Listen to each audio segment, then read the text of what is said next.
Joining me now to analyze the current state of play with the proposed acquisition is our news director, Jules Vasquez. Jules, after everything we've heard, this acquisition is increasingly becoming as much about a test of process and public confidence as it is about business. Can you tell me where things stand tonight? Let's unpack where we are. Okay, so looking at it real quickly, I just heard the Prime Minister say, he will not agree to having all four social partners there. He only invited the NTUCB and the Chamber of Commerce. So he does not want the NIAB and the Belize network of NGOs. That is a stumbling block. So will that meeting happen tomorrow, on Thursday? He invited them into the cabinet. My prediction is it will not. What is the position of these social partners and the chamber? The position, Indira, is that we are not going into a meeting without seeing 5 years of financials. What are we going to talk about? What are we going to talk about if we do not have requisite information? Now let's try to reconcile the two things. What the Prime Minister, I believe, wants to tell them is, listen, we can pull back this deal, but there will be consequences. Okay. Because Mr. Ashcroft will come with a lawsuit and it will be expensive. Now, this is the old formula we've always heard from the Ashcroft Alliance, that they negotiate with a gun to your head. How it is that the government is in a state that it now somehow fears the prospect of a lawsuit, I am yet to be elucidated on. But the Prime Minister wants to tell them there are risks. But we are willing to go with you and reject it, but we all have to live with the consequence. Now, Mr. Ashcroft, in the meeting with the Social Security Board in April, he appeared virtually.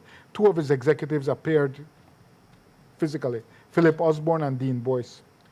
And the specific threat, he told them Starlink is coming, so it would have a negative impact on BTL and the government.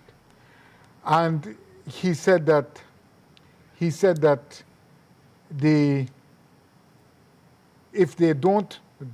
they choose to continue to compete, SpeedNet will lower prices on BTL, reduce BTL's earnings, and everyone loses. But I want to be clear. This is Mr. Briceño's partner. It is the Briceño family who got the contract in 2000, the license to operate in 2006. It is the Briceño family. It is they who later chose to form a partnership with the Ashcroft Alliance. The explanation given then, as I received it from the then leader of the opposition, was that we preferred to be shareholders in a successful company rather than owners of a failing company. So that's a decision they made. Now it has come to the crossroads where the competitive environment is changing, and they want out. Mr. Ashcroft wants out, and he wants the state to pay for it. This has been on the table, or the state-owned monopoly, I should say, the state-owned company. This has been on the table since 2020, and they just couldn't find the right time. And so the you realize in BTL politics saying that it isn't a monopoly is. Yeah, well, I think that if the acquisition goes through, it absolutely will be a monopoly. There's no question. You can't start talking about, they have other internet providers. Those are not data providers, right, firstly, and second, they do not have the national network. Only NextGen has a comparable national home internet network.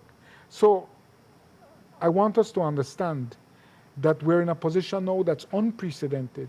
I have never seen 3 cabinet meetings to consider one thing. And that's because they already had a meeting in February where they took a decision which they chose to remain muted on.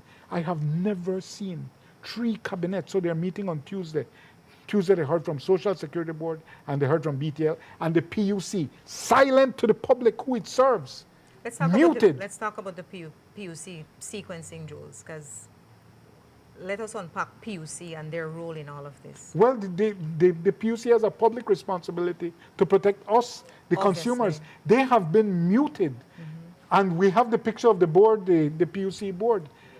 They should have, I am sorry, and this is a judgmental statement, but they don't have any shame. These are the board members, all appointed by the Prime Minister of Belize. We're putting the tail ahead of the donkey.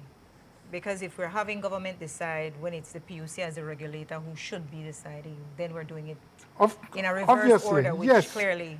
Yes, you are right, absolutely. These are the members of the PUC board. They have a responsibility to the public. They have remained mute. They sent out a toothless press release, but yet they will appear in cabinet yesterday to answer to their political masters. It's unacceptable to me to not speak to the public, to not assure the public that, listen, this runs afoul of the Telecommunications Act. So, in cabinet yesterday, they heard from those three actors. The PUC, mute otherwise, but they can talk in cabinet, BTL and SSB. And on Thursday, the cabinet was supposed to hear, or is supposed to hear, as far as I believe it's not going to happen, from the social partners. And then on Tuesday, they will make a decision. Never before. I have been studying or observing the cabinet for over 30 years. I've never seen one subject that should not even be on the table. Why should it not be on the table? Because it is self-dealing. It is a conflict of interest. Let me explain to you how nuanced the Ashcroft Alliance can be about a conflict of interest. They know about conflicts of interest. When they were forming an arbitral board to review the NEAC, the Waterloo Tribunal, it was called. Right. Waterloo Tribunal, because NEAC had refused Waterloo environmental clearance and they appealed to a tribunal. One person after another they put on the board. Ms. Fleming, they put, oh, that's a conflict of interest. They then put the Senator, Kevin Herrera, oh, his brother is an environmental consultant, Alan Herrera. He can't appear on the board either. Every person they appointed to that board, just because of some vague historical relationship or familial relation, if you can look at it, Kevin Herrera is a sibling of Alan Herrera, but has nothing to do with his business. But the Ashcroft Alliance objected and did not allow that appointment. So they know what is a personal conflict of interest. But the Ashcroft Alliance has no problem with the Prime Minister appointing the entire PUC, appointing the super-duper majority of the BTL board, all except one member was appointed by him, directly or indirectly. That's Eric Yuse, the representative for the small shareholders, who has not had any meeting with the small shareholders to inform his vote. And the Briceño family is the owner of SpeedNet and Mr. Ashcroft's partner. They have no problem with that manifest conflict of interest. So you've talked about also the financial red flag. Let's talk about the accounting model that they've presented.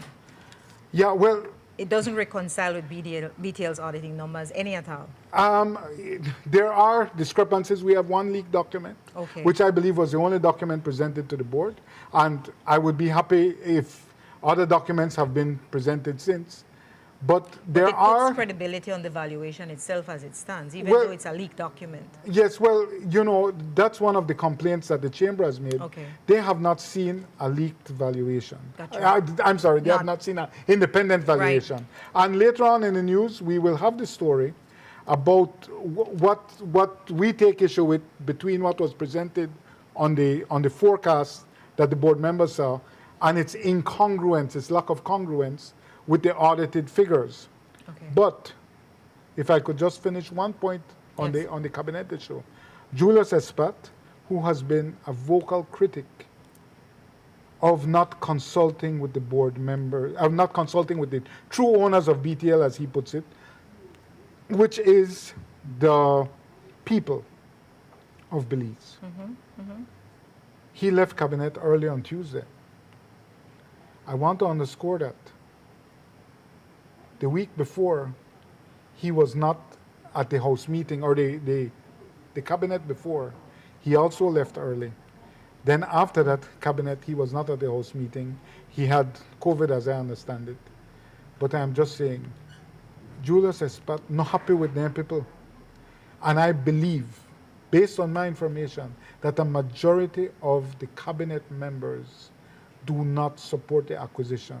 The road ahead is fraught with political peril. And for what? What is truly to be gained? Truly to be gained, the Ashcroft Alliance gets rid of an investment it does not want, even though it boasts about the $20 million cash flow. They don't want to keep it. They're running from Starlink. Well, all of us have something to run from. Every business faces some competitor that is awesome and tremendous. In the media, we face Facebook and Instagram. They don't pay tax and advertising on that. It's free. I wish I could run away from them, but I can't. We just have to Are you stay here reaching, and take Jules? it. Are you reaching? No, I'm just saying, this is what Can they're they say saying. you're reaching, Elon though? Musk is coming. Starlink is Okay. coming. We have to run. The fact is, if you have to run, you have your own hands to pray. Don't expect the state-owned. It's unrealistic. Right, It's okay. unfair to impose it on the state-run telecom, which is partly owned by the Prime Minister's family, to say, no, you free us from this. So that is why the road ahead is fraught with political peril. That's why I believe a majority of the cabinet members do not support proceeding with the acquisition. And that is why I believe Julius Espat left the meeting early on Tuesday. You're assuming And for he Julius. left the previous You're assuming cabinet for meeting. Julius. He left the previous cabinet meeting early as well. And I will add to that, because I'm not assuming, Okay. he left the previous cabinet meeting, I am quite well informed, in a huff. Okay. And that was over SARA, the Autonomous Revenue Right. Authority. So I'm just saying, there is already fissures of a fracture. The burden falls on government to demonstrate that this was indeed a public interest decision, not just a political one, personal one, and commercial one. How are they faring in that regard? The groundswell says they're not doing good at all. The groundswell says they are doing very poorly. It's consequential, and I'm glad you brought it up, that the unions have forged a common cause. Amalgamated. And I believe the chamber will join them, or chamber members will join them. They're not And prepared it will to be be a talking repeat. outside of each other. They're prepared to sit at the table all unified, not Yes. individually. Of course. And it's beginning to look a lot like 2005, when there was unified, concerted, 2004 to 2005, unified, concerted resistance between capital and labor against the government of Belize. When capital and labor join forces, it spells trouble for politicians because those two sides should never meet. When they do, when they find common cause between capital and labor, bad news for politicians. Mr. Briceño is an astute politician. I really don't think he wants that deal so much in light of the risks, but he wants everyone to know, and that's what these cabinet meetings are about. He wants everyone to know we can go ahead and abandon this deal. We can abandon it, but there will be consequences because there will be warfare. And we have to understand, I will say this in as neutral a language as I can. The Ashcroft sword of Damocles hangs above the state's head for the third decade running. Absolutely. The vampire of the Ashcroft Alliance has not sucked sufficient blood from the people of Belize.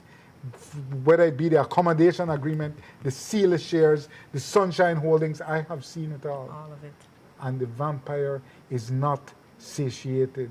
It needs more blood. And that is the news I believe Mr. Briceño wants to give those in the social partners and those in the cabinet. Thank you, Jules. Ultimately, a transaction of this magnitude has to withstand more than political approval. It has to withstand public scrutiny. BTL exists because the state paid the $600 million acquisition cost to the Ashcroft Alliance. BTL never had to book it. BTL is a very successful corporation because it never had to book that.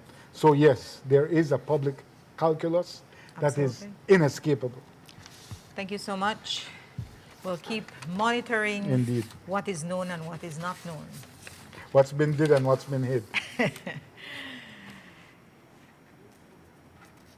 Before we go, imagine leaving Belize when it was still British Honduras and never getting a Belize passport. It's real, and that's what recently came up at the immigration clinic in Illinois. We'll take you there when we come back. Don't go away.